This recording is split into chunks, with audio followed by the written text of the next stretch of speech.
하나님의 말씀은 요한복음 2장 1절부터 11절까지 말씀 보겠습니다. 사흘째 되던 날 갈릴리 가나에 혼례가 있어 예수의 어머니도 거기 계시고 예수와 그 제자들도 혼례의 청함을 받았더니 포도주가 떨어진지라. 예수의 어머니가 예수에게 이르되 저들에게 포도주가 없다 하니 예수께서 이르시되 여자여 나와 무슨 상관이 있나이까? 내 때가 아직 이르지 아니하였나이다.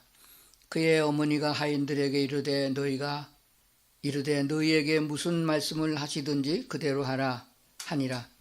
거기에 유대인의 정결 예식을 따라 두세 통 드는 돌 항아리 6이 놓였는지라.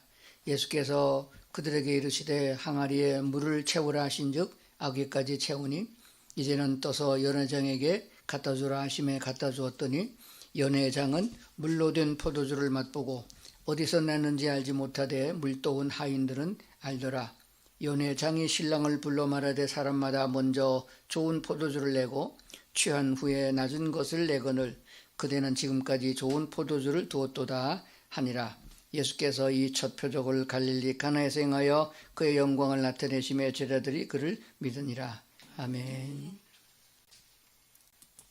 예수님께서 왜 표적을 행하셨나? 그런 제목이 됩니다. 한번 따라합시다. 예수님은 왜 표적을 행하셨나? 제가 늘 말씀드리지만은 성경 구절 한 구절 놓고서 설교 1시간 하다 보면은 아마 100년을 설교해도 다 못합니다.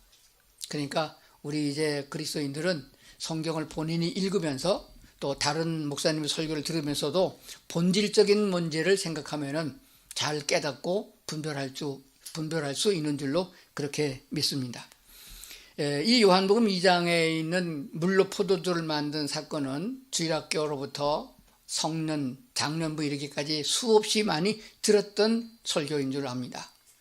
그런데 오늘은 좀 다른 차원에서 말씀을 드립니다. 그게 뭐냐 그러면은 예수님이 왜 표적을 행하셨을까? 또는 이적이라고 그러죠. 맹물로 포도주를 만드셨을까? 제자들에게 그 기술을 가르쳐 줬더라면 그 은사냐, 은사. 제자들에게 그 은사를 주셨더라면은 제자들이 엄청 부자가 됐을 거예요. 맹물로 포도주를 만들었는데 아주 좋은 상포도주를 만들었거든요.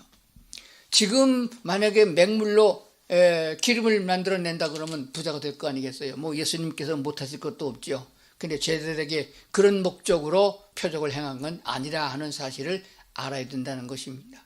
왜 그리 하셨는가 하는 것을 알면은 하나님의 뜻을 아는 것이고 하나님의 뜻을 알면은 우리에게 불평과 불만이 나오지 않을 뿐만 아니라 그리스도 예수 안에서 하나님의 사랑 안에서 살아가는 삶이 훨씬 더 행복하다 하는 것을 발견하게 될 줄로 믿습니다. 무엇이 있음으로 행복하다 생각하는 것은 육신적인 것이에요. 절대로 그렇지 않습니다. 건강하지 못하고 병원에 있다가 퇴원하게 되면 좋을 것 같은데 사흘도 안 가요. 돈이 더 많았으면 좋겠다. 지금 300만 원 월급 받는데 600만 원 받으면 훨씬 좋죠. 몇 달 못 갑니다. 1000만 원 벌어보세요. 쓸 때가 더 많아집니다. 결국은 물질이 우리에게 행복을 주는 것은 아니에요. 그리스도인은 하나님의 사랑 안에 거할 때 행복한 것이에요. 사람도 마찬가지입니다. 사랑 없이 살아가는 삶은 짐승과 같은 것이에요. 육신의 욕정만 가지고 사랑하는 것은 아니라는 것을 분명히 기억해야 됩니다. 그러면 오늘 요한복음 2장을 생각하시면서 제가 물어보겠습니다. 영화 또 드라마 본다고 생각하시고 이 말씀 물로 포도주를 만든 사건 중에서 주인공이 누구냐 하는 것을 생각해 보세요. 누가 주인공인가요? 혼인 잔치집에서 이런 일이 났으니까 주인공은 신랑 신부다. 맞으면 손 드세요. 온라인 이런 분은 제가 확인할 수 없습니다. 부모님인가? 양가 신랑 신부 양가 부모님인가요? 세 번째 예수님이 주인공인가요? 네 번째 이 기적을 시행하기 위해서 마리아가 뭔가 선견지명이 있어서 종들에게 시켰거든요. 그 마리아가 주인공인가요? 아니면 잘 순종해서 역사를 이룬 하인들인가요? 아니면 제자들이나요? 연회를 주관하는 연회장인가요? 아니면 하객들, 손님들인가요? 예수님께서 왜 이 표적을 행하셨을까? 물로 포도주를 만드셨을까? 혼인잔치집에 잔치가 엉망진창 되겠으니까 잔치를 풍성하게 하려고 물로 포도주를 만들었을까? 그렇다면은 다른 집 잔치집은 왜 안 해줬을까? 오늘 우리들이 의문하는 게 그거거든요. 하나님, 나는 왜 이런 간증이 없나요? 저쪽 집에 아무개 집사님은 큰 복을 받았다고 간증하는데 나는 왜 안 되나요? 이런 게 나오거든요. 그러니까 예수님이 왜 물로 포도주를 만들었는가? 원인을 알면은 문제가 금방 해결되는 줄로 믿습니다. 예수님께서 이 표적을 행하셔서 굉장히 혼인 잔치집도 궁색하지 아니하고 풍성한 잔치집이 됐고, 연회장이 얘기한 대로 세상 사람 좀 그런 사람들은 처음에 좋은 포도주를 냈다가 술 취한 다음에 나쁜 것을 내는데, 이 집은 좋은 포도주를 나중에 냈으니 참 훌륭한 집이다 칭찬도 받았을 것이에요. 근데 이 기적이 일어난 것은 예수님이 명령하셨기 때문이기도 하지만은 마리아가 그 말씀을 받아서 종들에게 시킨 것이고 종들이 잘 순종했기 때문이고 그런 것이 다 포함되어 있잖아요. 그래서 보편적으로 우리가 이 설교를 들을 적에 무슨 설교를 많이 드러날 것 같으면은 순종이 제사보다 낫다. 제목을 그렇게 많이 정해요, 목사님들이. 절대적으로 안 될 줄 알면서도 발 수 있는 물과 같은 그 물 떠다가 술 취한 사람, 술 먹는 사람들에게 갖다 준다고 그러니 말이나 되느냐? 말도 안 되지만은 주님의 명령이니까 순종을 했더니 물이 변하여 포도주가 됐다. 순종이 제사보다 낫다. 우리도 순종해서 하나님의 복을 받읍시다. 이렇게 설교를 많이 들었어요. 그건 아닙니다. 우리도 그렇게 순종해보세요. 맹물 붓고 포도주 되나? 해보세요. 되나? 안 돼요. 그러면 이 말씀, 이 기적을 행한 목적이 뭐냐 하는 것이에요. 그러면 성경을 한번 보겠습니다. 11절이 결론입니다. 예수께서 이 첫 표적을 갈릴리 가나에서 행하여 그의 영광을 나타내시매 제자들이 그를 믿으니라. 누가 믿은지라? 제자들이 믿은지라.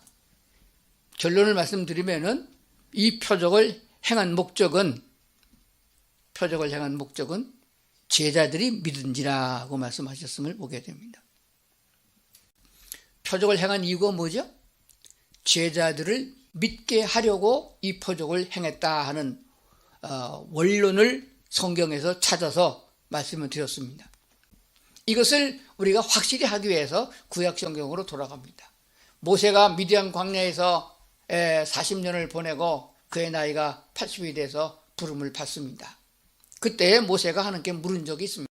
이스라엘 백성들과 이 내 백성 유대 백성들과 바로 왕에게 가서 누가 당신을 보냈다고 말하오리까? 이름을 알아야죠. 그냥 신이라고 그러면 알아듣겠습니까? 어떤 신이 보내서 왔다고 하오리까? 라고 했더니 하나님 말씀하기를 내 이름은 여호와니라. 여호와가 보냈다고 하라 했습니다. 그러면은 보내서 왔다는 것은 모세가 아는 얘기고 모세가 들은 얘기고 모세가 체험한 얘기예요. 그러나 이스라엘 백성들과 장로들과 바로 왕이 그것을 신뢰할 수가 없잖아요. 지금 같은 무슨 임명장을 가져간다든지 왕이 명령이면 마패를 내보낸다든지 그런 게 있어야 되는데 뭐 증명할 게 없잖아요. 네 하나님 여호와가 너를 보냈다는 증명이 뭐냐? 그렇게 물으면 제가 할 말이 없습니다. 그때 하나님께서 모세에게 3가지 표적을 보여줬습니다. 그게 성경에 나오는 대로 모세가 행한 기적이고 능력입니다. 그래서 그것을 믿고 가가지고 10가지 재앙을 표적을 나타내서 그 백성을 건져내지 않았습니까? 그러면 모세가 표적을 행한 것은 깨구리를 불러내고 바리를 불러내고 뭐 그런 재앙을 내린 재앙 자체에 그래서 그 백성들이 아주 곤욕을 치렀다. 그거 목적이 아니고 그 표적을 행한 목적은 모세는 하나님이 보낸 사람이다 하는 것을 알게 하기 위하여 그 표적을 행하게 된 줄로 믿습니다. 그렇기 때문에 모세가 이끄는 대로 바로왕도 순종했고 그리고 이스라엘 백성들도 따랐다는 말이에요. 그러면 신약으로 넘어와서 예수는 하나님이 보내신 사람 메시아라고 하는 사실을 알려야 되는 것이에요. 지금 조용하게 요셉의 가정에서 30년을 자라고, 그리고 이제 요단강에서 침례를 받으시고, 그래서 물에서 올라와 이제 사역을 시작했는데 제자들을 먼저 부르셨지 않습니까? 예수님의 능력으로 따르라 했으니 따르긴 따랐는데 왜 따른지도 모르고 있는 거예요. 하나님의 능력으로 부름을 받았는데 따르긴 따랐는데 이 예수가 과연 누구냐 하는 것을 제대로 알지 못하는 상태입니다. 그래서 예수님은 이미 구약성경부터 하나님이 예언한 대로 메시아 곧 그리스도를 보내겠다고 약속을 하신 거거든요. 그 약속하신 대로 예수님께서 오신 것입니다. 그러나 사람들이 모르는 거예요. 특별히 유대의 대제관들, 제사장들, 그리고 바리새인들, 모든 관료들이, 장로들이 예수가 그리스도라는 사실을 모르는 거예요. 그래서 알게 하는데 차근차근 사람마다 성품이 다르고 환경이 다르니까 예수님과 가장 가까운 데 있는 사람들이 예수님을 신뢰해야, 그래야 되거든요. 그래서 첫 번째 표적을 갈릴리 가나에서 있을 수 없는 이런 사건을 통해서 제자들이 믿게 됐다. 제자들이 믿었다. 뭘 믿었나요? 제자들이 그 표적을 보고 예수를 뭘 믿었어요? 예수님은 물로 포도주를 만드는 요술쟁이다, 마술사다, 그렇게 믿었나요? 그랬으면 안 따르죠. 하나님만이 행하시는 능력을 예수님이 행하신 것을 보게 됩니다. 그걸 통해서 제자들이 예수는 메시아, 하나님이 보내시겠다고 약속한 메시아 곧 그리스도이심을 믿게 됐다는 사실을 말씀하고 있는 줄로 믿습니다. 여기에 기초를 두면은 모든 성경이 잘 풀리는 줄로 믿습니다. 자, 성경을 한번 보겠습니다. 요한복음 20장 30절부터 31절까지. 제가 오늘은 얼굴을 좀 보이고 글씨도 보이고 하겠습니다. 옆으로 물러서겠습니다. 자, 요한복음 20장입니다. 30절. 예수께서 제자들 앞에서 이 책에 기록되지 아니한 다른 표적도 많이 행하셨으나, 그렇다면은 성경에 나오는 표적이 20가지가 아니고 30가지가 아닙니다. 그보다 훨씬 더 많은 표적을 행했으나 몇 가지만 제자들이 또 성경을 기록한 사람들이 쓴 거예요. 다 쓰지 않았습니다. 그래서 탈무드 같은 데 보게 되면은 트럭으로 실어도 수십 트럭으로 실을 만한 사건이 많이 있음을 보게 됩니다. 예수님께서 제자들 앞에서 이 책에 기록되지 아니한 다른 표적도 많이 행하셨으나 오직 이것을 기록함은, 즉 성경을 기록함은, 특히 요한복음을 기록한 목적이 뭐냐 하는 것이에요. 너희로 예수께서 하나님의 아들 그리스도이심을 믿게 하려 하며, 여기서 헬라어 원문으로 보게 되면 예수께서 하나님의 아들 그 그리스도이심을 이렇게 되어 있습니다. 우리말 성경에 그 자가 빠졌어요. 그가 뭐냐 그러면 그냥 그리스도가 아니고 구약 성경에 예언된 그 그리스도이심을 믿게 하려 하며. 왜 믿어야 되나요? 그걸 믿으면 뭐해요? 왜 예수님을 그리스도를 믿어야 되나요? 믿으면은 그 이름을 힘입어서 생명을 얻게 하려 함이라. 그렇다면은 영생을 얻는 것, 사망의 권세에서 벗어나서 죽음에서 벗어나서 영생을 얻는, 생명을 얻는 것은 다른 데서 와지는 것이 아닙니다. 교회에 다니는 경력으로 얻어지는 것도 아니고 헌금한 것으로 얻어지는 것도 아닙니다. 예수는 그 그리스도이심을 믿을 때에 가능한 것입니다. 그럴 때 성령이 역사한다는 얘기가 되는 거거든요. 그럼 우리가 얼마나 예수님을 그리스도로 믿고 있느냐? 그리스도의 이름에 포함되어 있는 것이 선지자요, 제사장요, 왕이거든요. 이 세 가지를 다 행할 수 있고 영원히 할 수 있는 분 예수님 한 분밖에 없습니다. 그러므로 구약에서 말씀하신 그리스도는 신약에서 예수 그리스도를 두고 한 얘기가 되는 것입니다. 그래서 예수님을 우리가 구주로 영접할 때에 그냥 나사렛 예수, 목수의 아들 예수가 아니고 그리스도이신 하나님이 예언하여 너희에게 구원자인 메시아를 보내주겠다. 그가 오면은 모든 것을 너에게 형통하게 하리라. 문제를 다 해결해 주리라 하신 그리스도를 우리가 예수님을 나의 주인으로 받아들인 것이에요. 자, 그러면 그 다음에 요한복음 10장 10절을 보겠습니다. 예수님께서 친히 말씀하기를 내가 이 땅은 목적이 뭐냐? 내가 온 것은 양으로 생명을 얻게 하고, 뭐가 먼저예요? 생명이 먼저입니다. 생명을 얻게 하고 그 다음에는 더 풍성히 얻게 하려 함이라.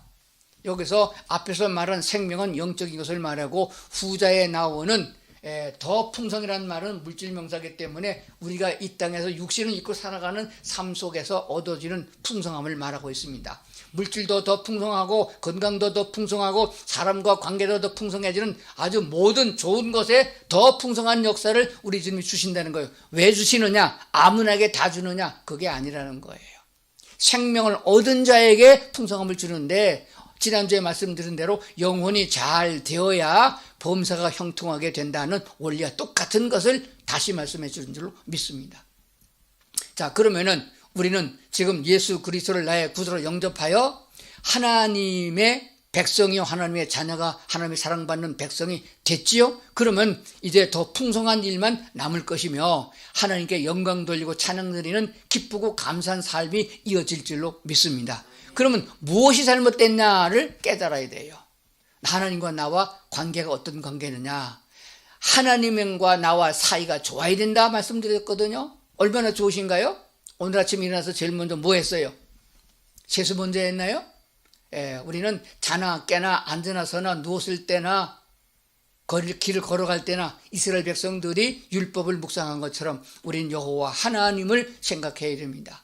예수는 나의 주인이시며 나의 그리스도시다 하는 것을 생각해야 되는 것입니다. 좀 내려가서 사도행전 5장 있는 말씀을 보겠습니다. 사도들이 복음을 증거할 적에 뭐라고 전했느냐 하는 것이에요.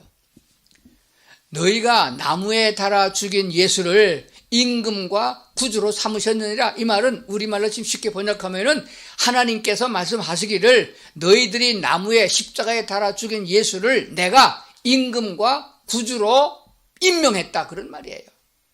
누가 했어요? 여호와 하나님 천지를 창조하신 창조주의 하나님께서 임명하셨다, 그 말이 되는 거예요. 그러면 거기에 누가 감히 거절하겠습니까? 사도들은 이 일의 증인이요 성령도 그러하니라.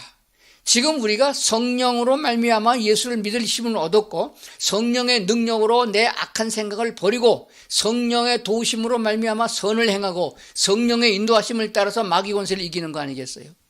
그러면은 이 성령의 역사가 누구에게는 임하고 누구에게 안 임하느냐, 이런 반론을 제기하는데 오늘 분명히 말씀하기를 사도들이 예수 그리스도가 구주가 되신다는 삶의 증인이면은 성령도 그러하다. 성령은 예수 그리스도를, 예수가 메시아 곧 그리스도라는 사실을 증거하는 곳에, 증거하는 교회에, 증거하는 사람 위에 성령이 임한다, 그런 말씀이 되는 거예요. 이거를 모르면은 왜 성령은 나를 안 도와주느냐라고 불평하는데 원리를 모르기 때문이라 그렇게 말씀을 드립니다. 예수님께서 갈릴리 가나에서 물로 포도주를 만든 목적이 뭐예요? 순종을 가르치기 위한 것은 아니에요. 물론 순종이 잘못됐다는 건 아니에요. 순종이 제사보다 낫다 이미 사무엘서에 말씀해 주신 거예요. 그러나 이 물로 포도주를 만든 이 기적의 표적의 사건은 그게 목적이 아니고 제자들로 믿게 하려 함이다 하는 것을 먼저 알아야 되는 것입니다. 그렇다면 교회의 사명, 그리고 우리 성도들의 사명, 살아가는 삶의 목적이 뭐냐? 값없이 거저 구원을 받았고 거저 은혜를 받았습니다. 만 가지의 축복을 받았을 뿐만 아니라 앞으로도 쭉 하나님이 나를 그렇게 천국까지 인도하실 것을 믿습니다. 그렇다면 우리가 오늘날도 기도하고 하나님의 도움을 받고 성령의 인도를 받아야 되는 이유가 뭐냐? 아직도 이 땅에는 예수를 그리스도로 인정하지 못하고 예수님이 누구인지 모르는 사람이 너무 많으니까 그들에게 전도하기 위하여 우리를 두셨다 하는 것을 기억을 해야 됩니다. 그러면 어떻게 하는 사람에게 하나님이 형통한 삶, 풍성한 삶을 주시느냐 하는 것이에요. 어떤 사람에게 성령이 도와주냐고요? 교통사고에서 도와주시고 죽음의 환난에서 코로나 재앙에서 나를 건져주시고 안전하게 해주느냐 이거예요. 성령의 능력은 무엇이든지 하실 수 있습니다. 아무리 고난스러워도 하나님은 구원하시는 분이세요. 그럼 어떤 사람에게느냐? 하나님이 보내신 그리스도 예수를 통하여 구원받는 사람이 점점 더 많아지고 그들로 하여금 천국 백성을 삼아서 하나님의 나라가 완성되어져 가는 과정에 참여하는 사람들이에요. 선교사가 되든지 선교사를 보내든지 전도를 하든지 전도하게 하든지 우리 마음의 생각이 거기에 집중돼야 된다는 것을 기억을 해야 됩니다. 그러면 뭐 꼭 나가서 말로만 전도하고 뭐 전도지 들고 다니고 예수 천당 그래라는 게 아니에요. 물론 그런 사명이 있는 사람은 그렇게 해야 되겠고, 선교사가 되고 목사가 돼야 될 사람은 그 길을 가겠지만은 각각 은사가 다르고 성품이 다르기 때문에 우리가 어떤 모습 어떤 장소에 있든지 간에 그 마음속에 성령과 동행하게 되면 성령은 그리스도의 증인이 되라 말씀하고 있는 줄로 믿습니다. 그래서 사도 바울이나 베드로가 쓴 복음 서신을 보게 되면은 이렇게 돼 있어요. 너희는 그리스도의 편지라. 그 사람의 삶을 보면은 예수님이 보인다 그 말이에요. 그러면서 말씀하기를 너희 안에 이 마음을 품으라 곧 그리스도 예수의 마음이니 그랬거든요. 예수의 마음을 품고 하나님의 심장으로 살아가는 사람들을 보면은 다른 사람들이 야, 저 사람은 참 세상적으로 보게 되면 환난도 많고 어려움도 많고 가난하기도 한데 항상 기뻐하고 감사하고 찬송한 걸 보고 그걸 보니까 저 사람이 예수가 있는가 보다. 그 안에 뭐가 있는가 보다. 이게 전도예요. 그러면 우리가 어떤 삶을 살아야겠느냐? 세상 사람과 같은 방식으로 마귀적으로 살아서는 안 된다 하는 것이에요.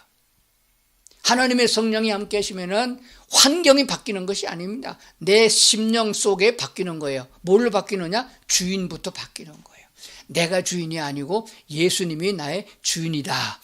예수님이 나의 주인으로 인정된 사람은 육체의 죽음은 죽음으로 여기지 않습니다. 육체의 고난은 고난으로 여기지 않아요. 왜? 부활로 이어지니까.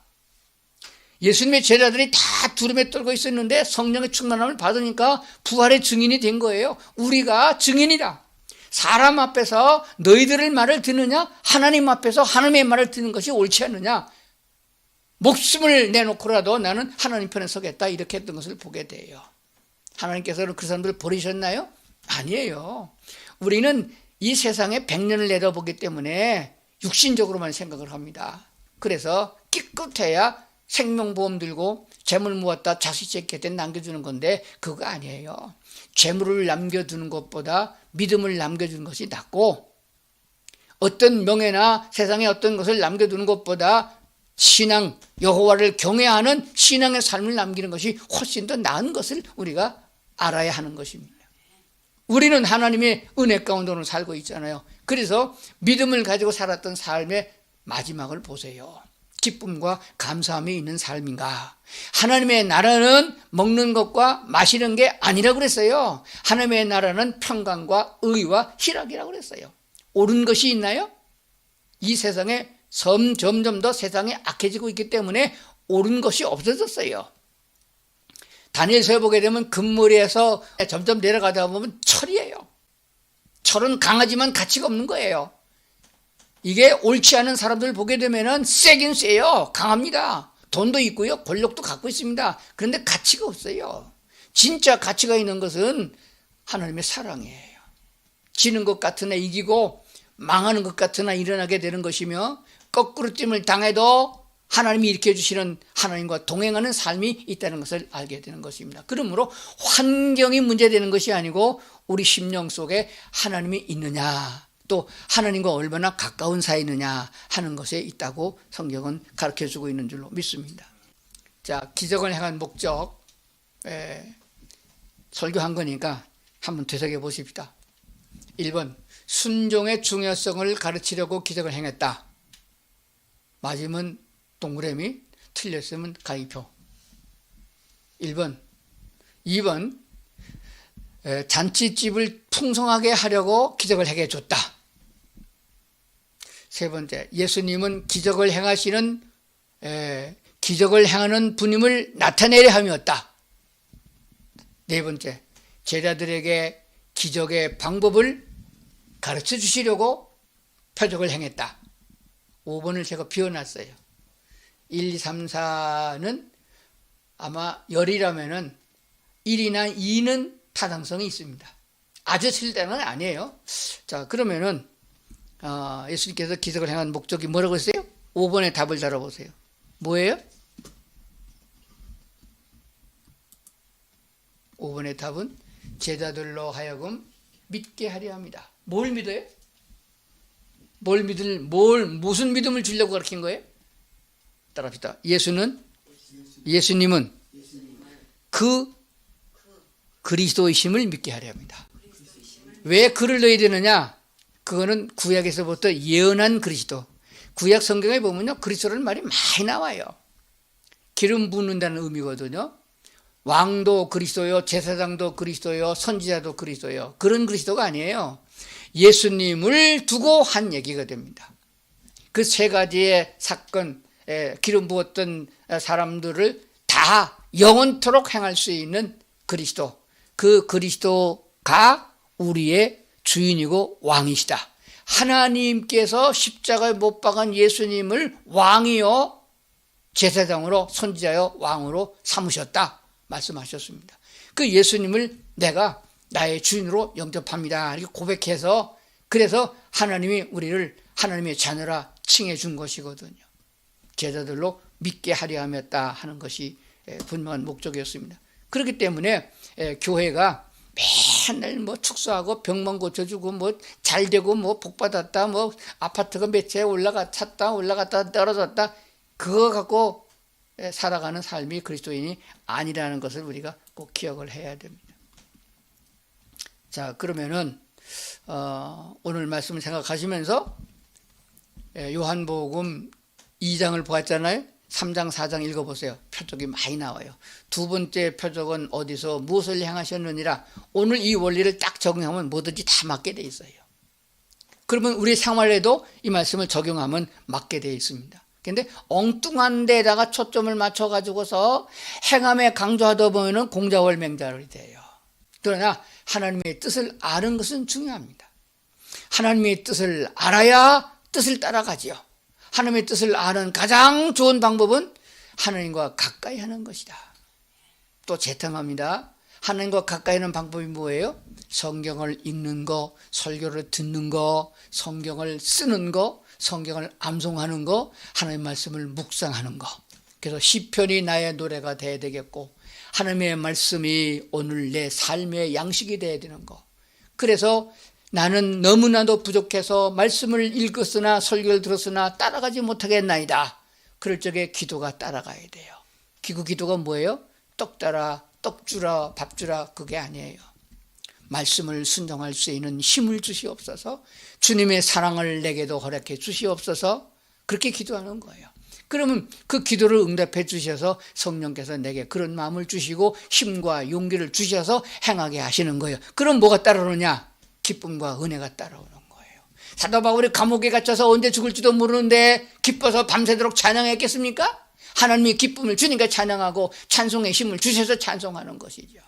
세상의 것으로 만족하고 기뻐할 수가 없습니다. 하나님의 성령이 내게 힘을 주시는 것은 무엇이냐? 세상을 이길 만한 힘이요 능력입니다. 감사의 힘이요 능력이 되는 줄로 믿습니다. 오늘 말씀을 드린 성도들이 성경을 볼 적에 하나님을 바로 아는 지혜가 있고, 하나님의 본질적인 뜻이 무엇인지를 깨달아, 아, 이것이 우리 하나님이시구나, 이런 분이 우리 하나님이시구나, 정말로 좋으신 분이구나, 세상을 이기신 분이 우리 하나님이구나, 이렇게 깨달아 아는 축복이 있기를 원합니다. 기도하겠습니다. 아버지 하나님, 오늘도 우리에게 말씀을 주시고 성령 안에서, 주 안에서 행하기를 원하십니다. 믿고 따라가게 하여 주옵소서. 하나님께 대한 신뢰가 확실하여 죽음이 와도 하나님을 버리는 일이 없도록, 우상숭배, 세상 물질로 빠지는 일이 없도록 저희를 인도해 주시옵소서. 주 안에서 사는 삶이 기쁨이요 감사요 성령의 인도를 따랐더니 형통한 삶이 되어져서 간증하고 찬양하는 성도들 다 될 수 있도록 도와주시옵소서. 예수님 이름으로 기도드리옵나이다. 아멘.